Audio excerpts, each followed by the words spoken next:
ছাত্রলীগের নেতাকর্মীরা যদি শিবির করতে চায়, প্রথমত হলো যে শিবির করার যে প্রসেস বা প্রক্রিয়া আছে, সেই প্রক্রিয়া বা প্রসেসের মধ্য দিয়ে সেটা হওয়ার সুযোগ আছে।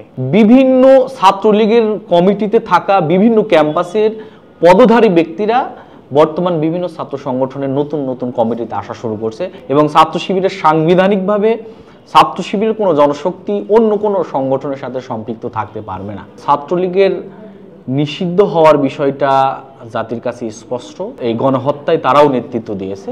আমরা চাই যত দ্রুত এই ধরনের অপরাধীদের বিচার করা হোক। ছাত্র সংগঠনগুলা তারা সবাই তাদের কার্যক্রম পরিচালনা করতে পারে ক্যাম্পাসে। সাধারণ ছাত্ররা এই ধরনের কর্মসূচিকে কিভাবে নিচ্ছে এটাও বিবেচনা করার বিষয়। দ্বিতীয়ত হলো যে শিবির এরকম কোনো কিছুই চায় না। শিবির চাই সকল ছাত্র সংগঠন ক্যাম্পাসে সহাবস্থান করুক, শিক্ষার সুষ্ঠু পরিবেশ নিশ্চিত হোক এবং সকল ছাত্র সংগঠনের সংলাপের মাধ্যমে সাধারণ ছাত্ররা কি চায় এটার সমাধান হওয়ার মধ্য দিয়ে সুন্দর ছাত্র রাজনীতির কালচার চালু হোক। এটা হলো ছাত্র শিবির চাই।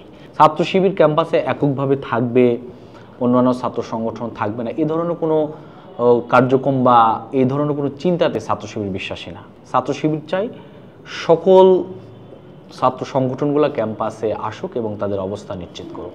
ছাত্রলীগের অপরাধের ব্যাপারে যদি বলি যে ছাত্রলীগের নিষিদ্ধ হওয়ার বিষয়টা জাতির কাছে স্পষ্ট এবং ছাত্রলীগের বিচারের ব্যাপারে আমরা এতটুকু বলতে পারি, যেহেতু তারা পুরো ছাত্র সমাজের বিরুদ্ধে অবস্থান নিয়েছে এবং গণহত্যাকারী এদেশের ছাত্র জনতার বিপক্ষে অবস্থান নেয়া আওয়ামী লীগের একমাত্র দোসর হিসেবে তারা ছাত্রদের এই গণহত্যায় তারাও নেতৃত্ব দিয়েছে। আমরা চাই যত দ্রুত এই ধরনের অপরাধীদের বিচার করা হোক। প্রথম হলো যে ছাত্র শিবির অন্যান্য ছাত্র সংগঠনে ছিল যে প্রশ্নটা, এটাই হলো অবান্তর একটা প্রশ্ন। ছাত্র শিবির কোনো ছাত্র সংগঠনে কোনো সময় আত্মগোপনে ছিল। ছাত্র শিবির এরকম কোনো আদর্শে বিশ্বাসী না এবং ছাত্র শিবিরের সাংবিধানিকভাবে ছাত্র শিবিরের কোনো জনশক্তি অন্য কোনো সংগঠনের সাথে সম্পৃক্ত থাকতে পারবে না।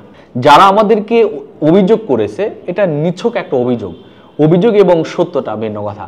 এটা যদি একটু দেখা যেত, ঢাকা বিশ্ববিদ্যালয়ের সেক্রেটারি ব্যাপারে যখন ঢাকা বিশ্ববিদ্যালয়ের ছাত্র শিবির ওপেন হয় বা মিডিয়াতে আলোচনায় আসে তখন এই কথাগুলো আসছিল, কিন্তু এর সত্যতা কোনো খুঁজে পাওয়া যায়নি। ছাত্র শিবিরের একজন জনশক্তিও ভিন্ন কোনো ছাত্র সংগঠনের সাথে ছাত্র শিবির ব্যতীত সম্পৃক্ত আছে আমার মনে হয় এরকম কোনো নজির নাই ছাত্র শিবিরে।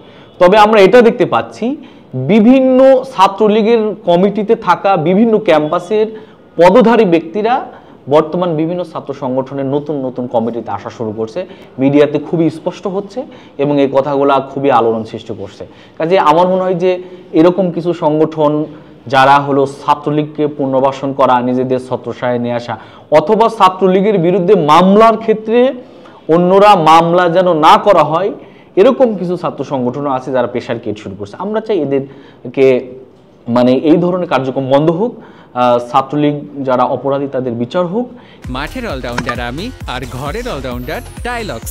টাইলক্স টয়লেট ক্লিনার, ক্লিন মানেই টাইলক্স। ছাত্রলীগের নেতাকর্মীরা যদি শিবির করতে চায়, প্রথমত হলো যে শিবির করার যে প্রসেস বা প্রক্রিয়া আছে, সেই প্রক্রিয়া বা প্রসেসের মধ্য দিয়ে সেটা হওয়ার সুযোগ আছে। তবে এই মুহূর্তে যারা চিহ্নিত, যারা অপরাধী, যারা সত্যিকার এই ছাত্রলীগ করে, আমার মনে হয় যে তাদের এই মুহূর্তে ছাত্র শিবিরের মতো এরকম আদর্শিক ছাত্র সংগঠনে এত বড় বড় অপরাধ তারা করে আছে, স্পেশালি তারা গণহত্যাকারী, তারা পুরো ছাত্র সমাজের বিপক্ষে অবস্থান নিয়েছে, তাদের এই মুহূর্তে ছাত্র শিবিরের মতো আদর্শিক ছাত্র সংগঠনের সুযোগটা খুবই কম।